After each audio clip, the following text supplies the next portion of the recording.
According to the Substance Abuse and Mental Health Service Administration, 30.5 million Americans struggle with drug addiction. More than 6% of Americans experience alcohol abuse.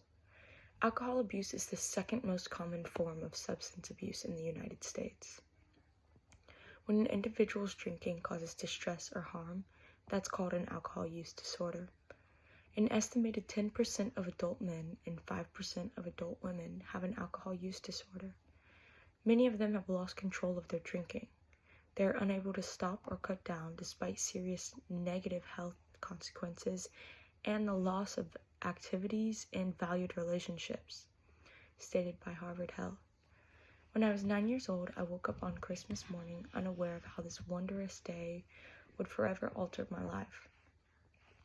Once we had opened all the presents, I put my brand new Christmas outfit on, proudly strutted into the car, ready to share gifts and cookies.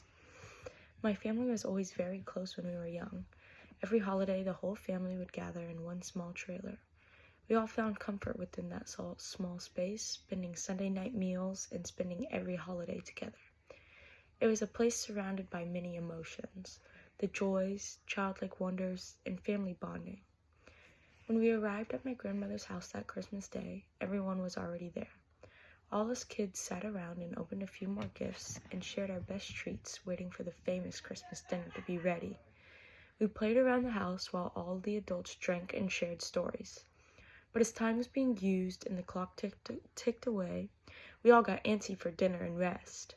While everyone started to relax and the adults loosened up on the drinking, my uncles persisted. One after another, they grew louder and louder, so much so that they were forced to move outside. But that's when things went south.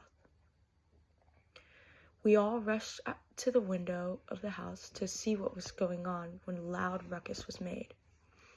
All the kids were told to shut their eyes and go sit on the couch. We could all hear the loud mumbles of their arguing, but no clear words were heard. Without warning, my dad rushes out to my uncle's in hopes of de-escalating the situation.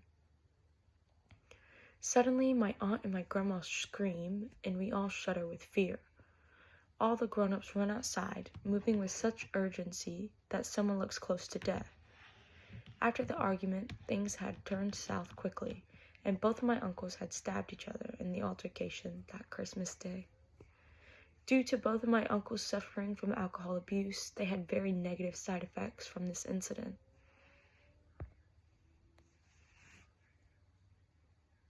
Since one of them took harsh damage to the liver, which was already in rough condition due to his drinking, he had to undergo surgery to help patch up the damage.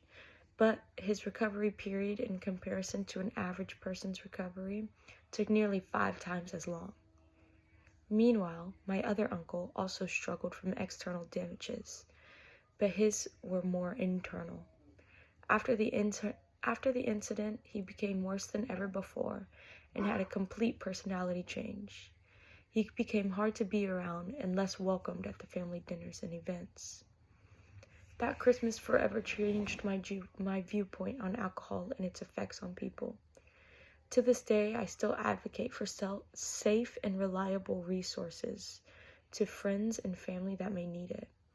I learned by watching people I was so close to that I never wanted to see someone experience something like this. Today, both of my uncles have attended rehab and therapy and are now counselors and AA sponsors for the rehab they had once attended. With so many people facing this addiction across the world, I think it is so important that we share our stories and work to create resources and outlets to help support our family members and friends that are experiencing something like this. Thank you.